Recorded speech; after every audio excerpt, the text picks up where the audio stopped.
Department of Mathematics. Today we are going to discuss right circular cone. Here the definition. The surface generated by a line passing through a fixed point and making a constant angle with a fixed line through the vertex is known as the right circular cone. Here see, here the cone and point, vertex, angle. See, the surface generated by a line passing through a fixed point. Passing through a fixed point. This is a point, fixed point P. This is a point is x, y, z. And making a constant angle. And making a constant angle through the vertex. Through the vertex. This is the vertex. This is a point. This is the angle is theta. Is known as right circular cone. Okay. The fixed line is called the fixed line. This is the line. This is the line. The fixed line is called axis of the cone, and the constant angle is called semi-vertical angle, and the constant angle is called semi-vertical angle. This is the angle you have to see there. This is the angle is right angle. This is right angle. So it is known as right circular cone also. Okay. See here the formula. Cos theta is equal to L into x minus alpha plus m into y minus beta plus n into z minus gamma. Square root of by square root of L square plus m square plus n square. Square root of x minus alpha whole square plus y minus beta whole square plus z minus gamma whole square.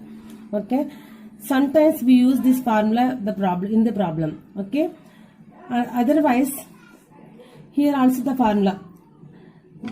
ఒక్కొక్కసారి formula ఈ formula use చేసిన problem చేయొచ్చు, అదే formula ఇది formula use చేసి problem చేయొచ్చు. అంటే right circular cone కి చాలా మంది ఒక్కొక్కసారి ఈ ఫార్ములా యూజ్ చేస్తారు, కొంతమంది ఈ ఫార్ములా యూజ్ చేస్తారు.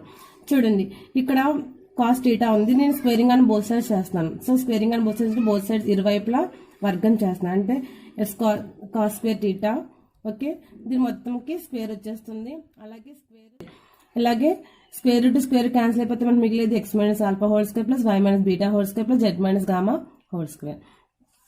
ఓకే, క్రాస్ మల్టిప్లై చేస్తే కనుక అంటే కింద ఉన్నవి ఈ పక్కకు వస్తాయి అన్నమాట. అంటే l square plus m square plus n square x minus alpha whole square plus y minus beta whole square plus z minus gamma whole square, ఇదంతా ఈ పక్కకు వచ్చేసింది. చూడండి ఇక్కడ రాస్తాను. అలాగే పక్కన ఏం మిగిలింది మనకి cos square theta equal to, so ఇదంతా ఈ పక్కన ఉండిపోతుంది. ఒక్కోసారి ఇదే ఫార్ములా ఇది ఇటువైపుకి వస్తుంది, ఇది ఇటువైపుకి వస్తుంది, ఏం ప్రాబ్లం లేదు. ఎటువైపుకి వచ్చినా మనకు వచ్చే ఆన్సర్ అంతా ఓకే.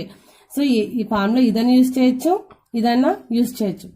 సో ఫార్ములా రివర్స్ గా ఉంది, ఇట్లా ఉందని ఆలోచించుకోండి. ఏ ఫార్ములాలో మనం వాల్యూస్ పెట్టుకెళ్ళి వేసినా సరే మనకి వాల్యూ వచ్చేస్తుంది. సో ఒక ప్రాబ్లం చూద్దాం. చూడండి. Find the equation of the right circular cone whose vertex is the origin and whose axis is the line x equal to t, y is equal to 2t and z is equal to 3t and which has the semi-vertical angle is 60 degrees. So మనకి ఇక్కడ చూడండి, first of all you have to write ఏమైతే ఇచ్చాడో, అంటే మనం ఏం find out చేయమన్నాడు, equation of the right circular cone. Right circular cone యొక్క ఫైండ్ అవుట్ చేయమన్నాడు, ఈక్వేషన్ ఫైండ్ అవుట్ చేయమన్నాడు. సో మనకి వెర్టెక్స్ ఇచ్చాడు, ఏమి ఇచ్చాడు, whose vertex is the origin. So first you have to write given vertex.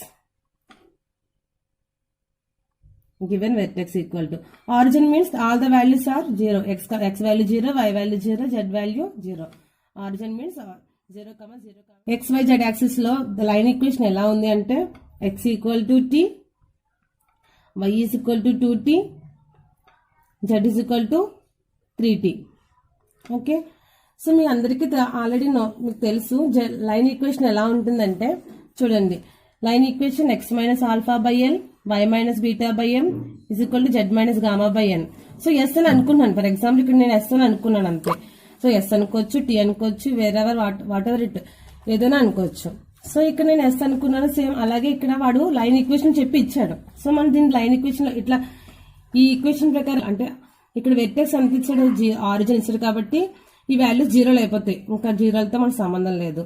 So X by ఇక్కడ ఇప్పుడు ఎంత వస్తుందో లైన్ ఈక్వేషన్ రాస్తే తెలిసిపోతుంది మనకి. అంటే ఎల్ఎంఎన్ వాల్యూస్ కావాలంటే ఎక్స్ బై ఇక్కడ value 1 is equal to t, y is equal to ఇక్కడ 2 మల్టిప్లై చేస్తుంది, పక్క వస్తే డివైడ్ చేస్తుంది. y/2 is equal to t. z/, ఇక్కడ 3 మల్టిప్లై చేస్తుంది, పక్క వస్తే డివైడ్ చేస్తుంది, is equal to t. So overall గా అన్నిటిలో కామన్ ఉన్న వాల్యూ ఏంటి? t. అంటే x/1 is equal to y/2 is equal to z/3 is equal to ఏంటి? మనకి ఇప్పుడు వచ్చిన మొత్తం ఓవరాల్ గా అన్నిటిలో కామన్ ఉన్న value t. Okay, same line equation కూడా అలాగే ఉంటుంది కదండి. x minus alpha by L, y minus beta by m, z minus gamma by n is equal to s. So x/1, y/2, z/3 is equal to t. So ఇక్కడ మనకి LMN values ఇక్కడ ఉన్నాయి. So అంటే LMN values ఎంత ఇక్కడ మనకి 1, 2, 3. Okay, so మనకి ఇచ్చింది 6 వెక్టర్స్ ఇచ్చాడు, ఆరిజిన్ రాస్తాను. అలాగే లైన్ ఈక్వేషన్ దాన్ని ఇట్లా రాస్తాను. From equation line from the above line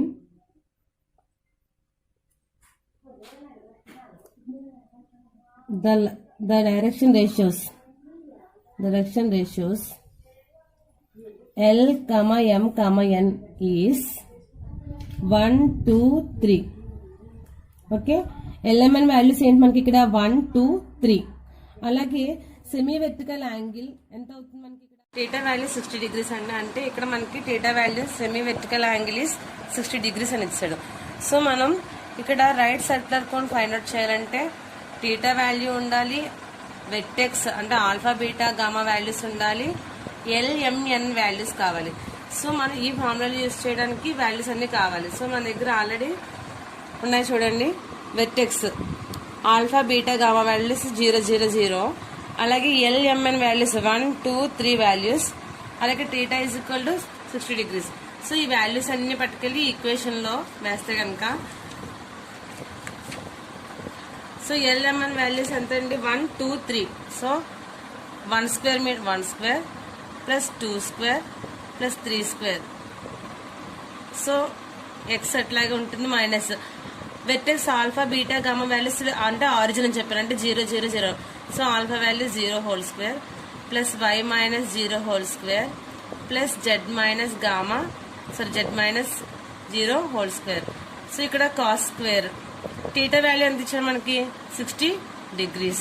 okay, that is equal to L value 1 into x minus 0 plus 2 into y minus 0 because alpha beta gamma values are 0. n into n value దగ్గర ఎంత? 3, z minus 0. That implies 1 square 2 square అంటే 4 plus 4 5 plus 9 14 into x square plus y square plus z square ఇదంతా. Okay, cos square 60 cos 60 degrees అంటే ఎంత అండి? Last లో వేద్దాం. అయితే cos 60 square 60 degrees equal to 1 into x plus 2 into y plus 3 into z. చూడండి ఇక్కడ 14 x square plus y square plus z square అలాగే రాసేసుకున్నాను. మామూలుగా మనకి కాస్ 60 degrees అంటే తెలిస్తే సరిపోతుంది కదా. కాస్ 60 degrees అంటే ఎంత వస్తుంది మనకి ఇక్కడ? కాస్ 60 అంటే కాస్ 60 1/2 అంటే cos 60 is equal to cos 60 degrees equal to 1/2 అంది. దీన్ని కాస్ స్క్వేర్ 60 degrees అంటే 1/4 అంటే దీన్ని స్క్వేర్ చేస్తున్నాను. దీన్ని 1/2ని స్క్వేర్ వస్తే 1/4 అంటే నేను ఇప్పుడు ఇక్కడ ఎంత తీసుకొచ్చా? 1/4.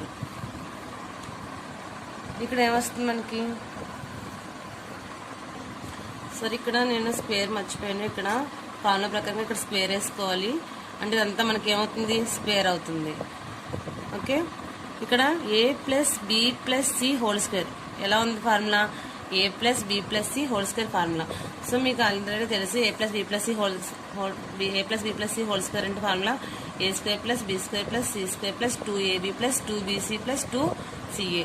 ఈ ఫార్ములా ప్రకారంగా నేను ఇప్పుడు దీన్ని రాస్తున్నాను. అంటే ఎక్స్ స్క్వేర్ ప్లస్ 2 స్క్వేర్ అంటే 4 y స్క్వేర్ సి స్క్వేర్ అంటే 3 స్క్వేర్ అంటే 9 జెడ్ స్క్వేర్ ప్లస్ 2ab అన్నాడు. ఇది ఏ అయితే, ఇది బి అయితే, ఇది సి అయితే 2ab 2 into 2 4 4xy 2BC, 2 2 is 4, 4 3 is 12 YZ plus 2CA, 2 3 is 6, 6 ZX, 6 ZX.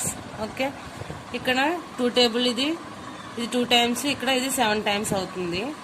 Okay, ఇక్కడ 7 into x square, 7 into y square, 7 into z square. ఇక్కడ 2 డివైడ్ చేస్తుంది, ఇక్కడ డివైడ్ చేస్తున్న పక్కలతో ఏమవుతుంది, మల్టిప్లై అవుతుంది. అంటే 2 ఇంటూ ఈ మొత్తం అంతా బ్రాకెట్ లో పెట్టుకో, మొత్తం అంతా వేసుకున్నాం. X square plus 4y square మొత్తం ఇదంతా వేసుకున్నాం. సో ఇక్కడ నేను సేమ్ యాజ్ యూజువల్ అన్ని same 7x square, 7y square, 7z square వేసుకున్నాం. ఈ వాల్యూ మొత్తం ప్రతిదాన్ని 2తో మల్టిప్లై చేస్తున్నాను. 2 into x square 2x square, 2 into 4 8y square, 2 9 18z square, 2 4 8xy, 2 12 24yz, 2 6 12zx. So ఈ వాల్యూస్ అన్ని పక్క పట్టుకొచ్చేస్తున్నాను నేను. 7x square plus 7y square plus 7z square, ఇవన్నీ పక్క వచ్చేస్తే మైనస్ ప్లస్ అన్ని మైనస్ అవుతున్నాయి కదా. Minus 2x square minus 8y square minus 18z square minus 8xy minus 24yz minus 12zx equal to 0. So ఈ ఉన్న వాల్యూస్ అన్ని పక్క తీసుకొస్తాను నేను. 7x స్క్వేర్ నుంచి 2x స్క్వేర్ తీసేస్తే ఎంత వస్తుంది? ఎక్స్ స్క్వేర్ వాల్యూస్ ఎక్కడున్నా చూద్దాం. ఈ రెండు ఉన్నాయి. 7x స్క్వేర్ నుంచి 2x స్క్వేర్ తీస్తే 5x స్క్వేర్. అలాగే ఇప్పుడు ఎక్స్ స్క్వేర్ వాల్యూస్ అయిపోయినాక 7y స్క్వేర్, ఇక్కడ plus 7y square minus 8y square. అంటే ఇది మైనస్ పెద్ద కదా, అంటే మైనస్ 8 నుంచి 7 ఇస్తే 1, అంటే మిగిలేదు మనకు ఒక y స్క్వేర్ అయిపోయింది. జెడ్ స్క్వేర్స్ ఎన్ని ఉన్నాయి? సింబల్ ఏది పెద్ద కనిపిస్తుంది? పెద్దది 18 కాబట్టి మైనస్ 18 నుంచి 7 తీస్తే 11z స్క్వేర్. ఇక్కడికి అయిపోయినాయి, ఇవన్నీ అయిపోయినాయి. మిగిలిన వాల్యూస్ యాజ్ యూజువల్గా వేసేసుకోవటం.